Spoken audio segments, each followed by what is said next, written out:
When it comes to the client experience on site, one of the biggest things is navigating that entire client experience, making sure that it's seamless from start to finish, because the content you capture on set, for us, we move extremely fast. You know, most of our crews are 2-3 people max, and you have our on-site producers shooting, directing, making a lot of things happen in a very short amount of time. So being super organized and extremely communicative and transparent are the most important parts of making sure that that client experience is seamless from point A to point Z, from soup to nuts, from start to finish. Obviously, the bulk of this starts in pre-production and making sure that you have a rock solid plan, that the client knows what's gonna happen when we show up, sit down, the producers know what they're walking to, the shooters know what they're walking into. But let me take you into the mind of our on-site, videography, shoot team, whatnot. And I'll tell you my personal perspective in just coming off of a shoot for a very large company, going through a number of million+ square foot warehouses, some of these things fully automated, hundreds of employees, a lot going on, a lot being taken down in a very short amount of time. We had their clients coming on site to do walkthroughs, just a lot of stuff, right? So first thing I'm doing is walking in, introducing myself to everyone on site, letting them know, hey, this is who we are. This is what we're here to do. Nice to meet you. And then after that, really finding your point of contact on site. Who's that person from the company or from the brand that can kind of be your go-to to make sure that things are happening in order and on time throughout that day? So, hey friend, we'll call him friend. Let's call him Paul, since Paul's here editing right now. Paul, today this is our pre-production doc. Just want to kind of run through this with you to let you know exactly what we're doing today. What I'm doing right there is setting a precedence and setting expectations for everything that's going to happen throughout the entire day, so that there are no questions. There's no, what are we doing here? Where are we going to be at this point? What are we doing now? What should we do here, right? This is what we're doing. At 9 o'clock, we're going to be here. 10 o'clock, we're going to do here. From 10 to 1, everybody's going to be on lunch. So we're going to get some additional B-roll around the factory, blah, blah, blah. 2 o'clock, we're wrapping up because we got a 7 o'clock flight out of here. Does that sound good? Cool. Any questions? Boom.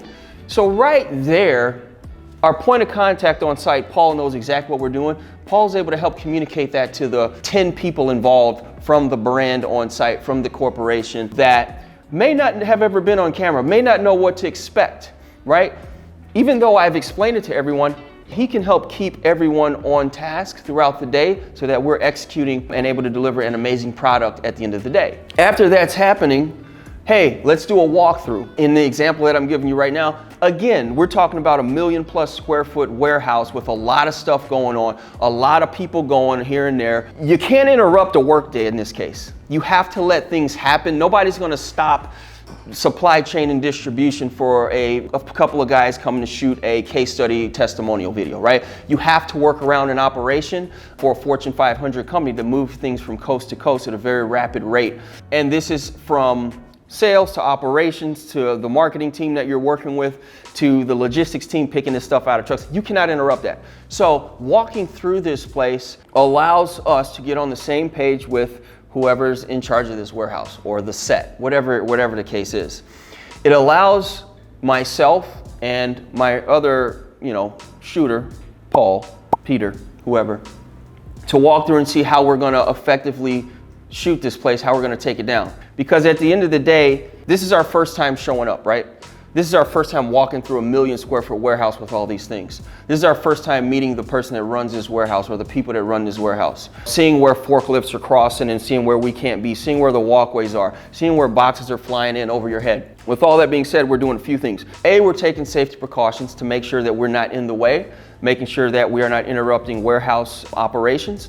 B, in our minds, we are quickly calculating exactly where to catch the action.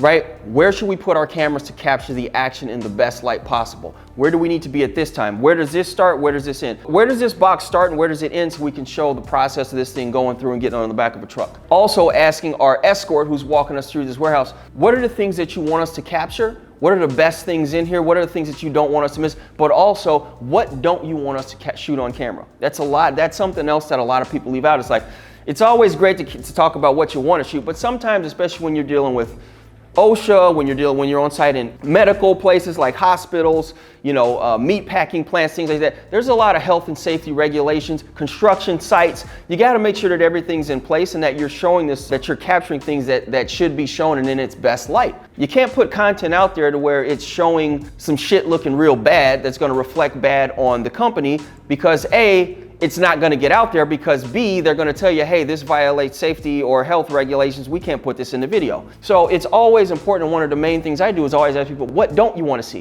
What don't you like? What don't you, oh yeah, this pile of garbage here, or these garbage cans, or these garbage trucks, don't put that in there. Oh yeah, this person doesn't want to be on camera. They didn't sign a talent waiver. It's all communications if you can't tell. It's all about asking questions and making sure that you're able to execute at the highest level from a shooter standpoint. When we're running through setting up time-lapse cameras, flying drones through this place, making sure that me and Paul are on the same page. If he's shooting with a 70 to 200, I'm shooting with a 24 to 70 because I don't want to get back and see that we've shot the same thing. If he's flying aerial, I might be shooting time-lapse. So we're covering all those focal lengths. We're covering all those types of B-roll, from time-lapse to aerial to live action to handheld to gimbal. It's all about communication. It's all about letting the client know exactly where we're going to be and that we get this all done on a tight timeline. This is surgical execution down to the wire. These are the things that people remember. These are the things that people talk about. I can't tell you how many times we've been on set and our escort on set after we wrap said, hey man, everybody here wants to know who you guys are. They love to work with you because you were just super easy, super cool to work with. We loved you guys. We actually got another project that we'd like to throw you guys into. If I could hook you up with our director of training or our HR manager, would you mind? Let's go. It all came down to client experience. And this is before we delivered the one video, that one edit. Client experience is everything. Clear communication, being transparent, being cool, being a human being and not being a camera weirdo, chatting it up with people. You know what I mean? Being funny. Not like a comedian, but just like, lighten it up. A lot of people are tense. Just the thought of being on camera makes them tense. Lighten them up. Tell them, hey man, we're going to make this super easy for you. This is going to be awesome. We're going to make you look good, sound good.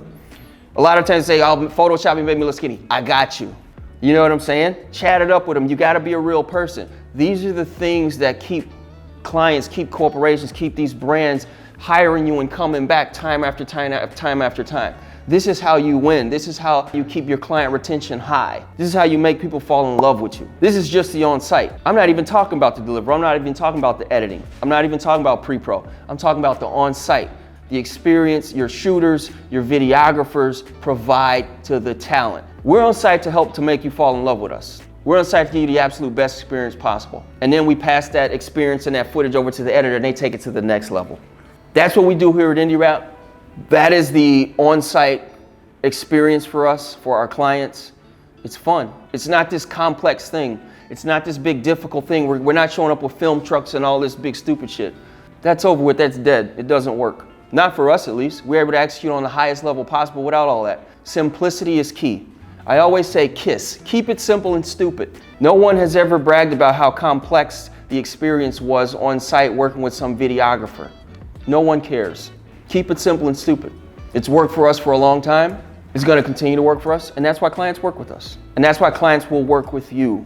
If you keep it simple, stupid, keep it fun, and keep it popping.